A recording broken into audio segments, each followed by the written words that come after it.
Price Lord. பைபிள்ல இந்த விஷயத்தை நீங்க நோட் பண்ணிருக்கீங்களா என்னன்னு தெரியல. நோவாவோட காலத்துல தொடர்ந்து 40 நாட்கள் பலத்த மழை பெய்தது. 41வது நாள் மழை பெய்வது நின்றது. மோசே சீனாய் மலையில் 40 நாட்கள் தேவனோடு நேரம் செலவழித்து 41வது நாள் தேவன் கொடுத்த 10 கற்பனைகளோடும் கூட கீழே வந்தாரு. பெலிஸ்தியனான கோலியாத் 40 நாட்கள் தொடர்ந்து வந்து இஸ்ரவேலரின் சேனையை நிந்தித்தான். 41வது நாள் தாவீது கோலியாத்தை கொன்று வெற்றி பெற்றார். இஸ்ரவேல் மக்கள் எகிப்தின் அடிமைத்தனத்தை விட்டு வெளியே வந்து 40 வருடம் வனாந்திரத்தில் சுற்றி திரிந்தார்கள். 41வது ஆண்டு வாக்குத்தத்தம் பண்ணப்பட்ட தேசமாகிய கானானுக்குள் பிரவேசித்தார்கள்.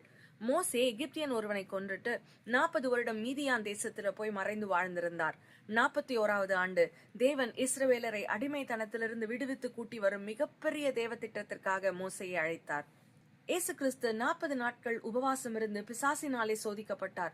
41வது நாள் இயேசு தேவ வார்த்தையை கொண்டு பேசிய போது பிசாசு தோற்று போய் ஓடினான். இதெல்லாம் நமக்கு என்ன சொல்லுதுன்னா, உங்க வாழ்க்கையில இன்னைக்கு அடிச்சுக்கிட்டு இருக்க இந்த பெருமழை ஓயும். உங்க வாழ்க்கையில தேவன் கிட்ட இருந்து ஆசீர்வாதம் இறங்கி வரும்.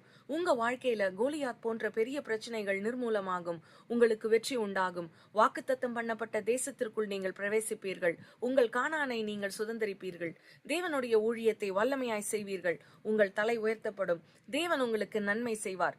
உங்களை சோதித்துக் கொண்டிருக்கிற அந்த சத்துரு வெட்கி தலை குனிந்து உங்கள் வாழ்க்கையை விட்டு ஓடி போவான்.